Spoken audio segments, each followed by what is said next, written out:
अरे सिद्दीकी क्या कर रहे हो और कैसे कर रहे हो? वज़ू इस तरह किया जाता है? अरे कल इतने एहतिमाम से प्रिंसिपल के पास गए थे, अदब से खड़े थे, आज अल्लाह के दरबार में जाना है और इस तरह वज़ू करेंगे? ना सुन्नत की रियायत है, ना अदब की रियायत है। वज़ू में इस चीज़ का एहसास ज़रूरी है कि आप अल्लाह के दरबार में हाज़िर होने जा रहे हो, उस एतबार से वज़ू करो। मैं आपको सिखाता हूँ कि वज़ू किस तरह किया जाता है, सीखेंगे ना? देखिए मैं किस तरह वज़ू करता हूँ।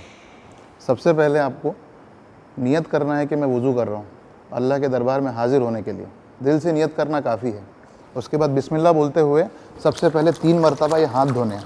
हाथ धोने के बाद कुल्ली करना है, और कुल्ली में मकसद कुल्ली का है कि मुंह साफ़ हो जाए। हुज़ूर पाक सल्लल्लाहु अलैहि वसल्लम ने उसके लिए हमेशा मिसवाक का एहतमाम किया है, और फ़जीलत में ये भी बतलाया है कि उसकी वजह से आपकी नमाज 70 गुना उसका सवाब बढ़ जाता है। और हुज़ूर पाक सल्लल्लाहु अलैहि वसल्लम ने हमेशा उसका इस्तेमाल किया ताकि मुँह अच्छी तरह साफ़ हो। मिसवाक को पकड़ने का तरीका यह है कि आप उसको इस तरह पकड़ें और उसको घसने के टाइम पे इस तरह मलें, ऊपर नीचे ना मलें, ताकि आपके मसूड़े में तकलीफ़ ना हो जाए, और हर मर्तबा उसको धोएं। ठीक है? मिसवाक करने के लिए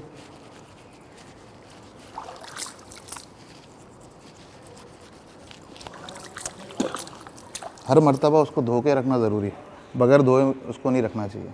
और अगर आप मिसवाक ना हो तो आप उंगलियों के ज़रिए दांतों की सफाई कर दें।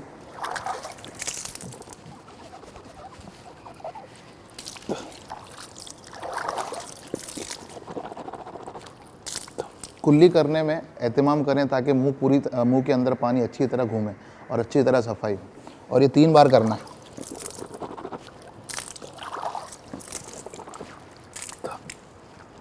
अगर रोज़ा ना हो तो गरारा भी करें ताकि अच्छी तरह सफाई हो सके। उसके बाद नाक के साफ़ करने का मसला है। नाक के लिए इस्तिंशाक का लफ्ज़ आया है।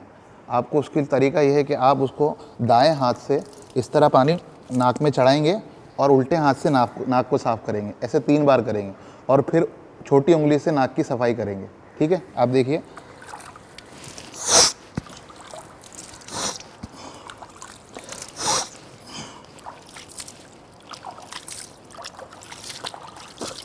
उसके बाद आपको चेहरा धोना है। चेहरा 3 मरतबा धोना है। ये बालों जहाँ आदतन यहाँ से शुरू होते हैं, यहाँ से लेकर ठोड़ी के नीचे तक, और ये कान के लौ से ये कान के लौ तक पूरा चेहरा आपको 3 बार धोना है।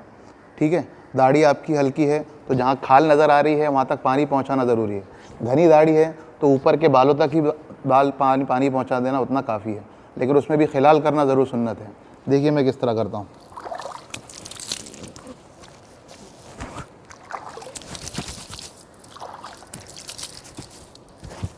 ये आपका 1 मरतबा हुआ।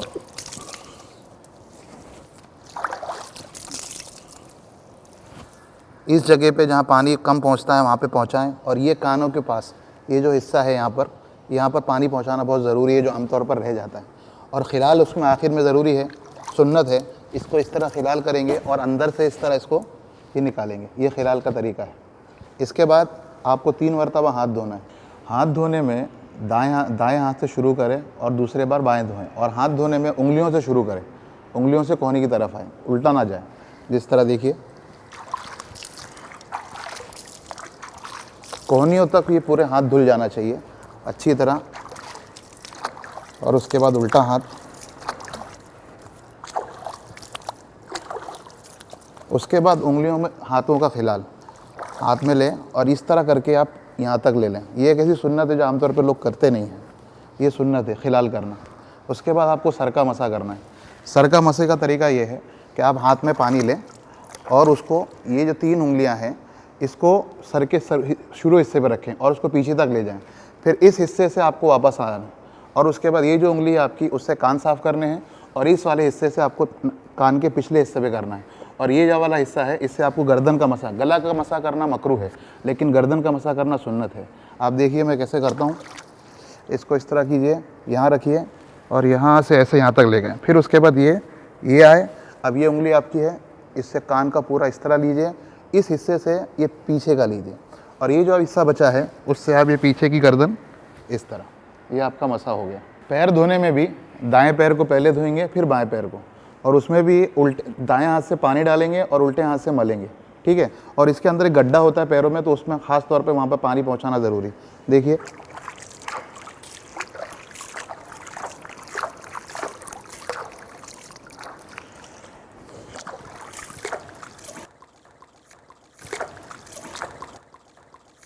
पैर धोने के बाद यहाँ पर भी खिलाल की सुन्नत है।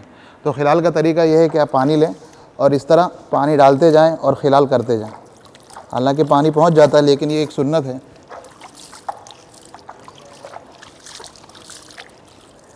ये आपका अल्हम्दुलिल्लाह वज़ू सुन्नत के मुताबिक पूरा हो गया।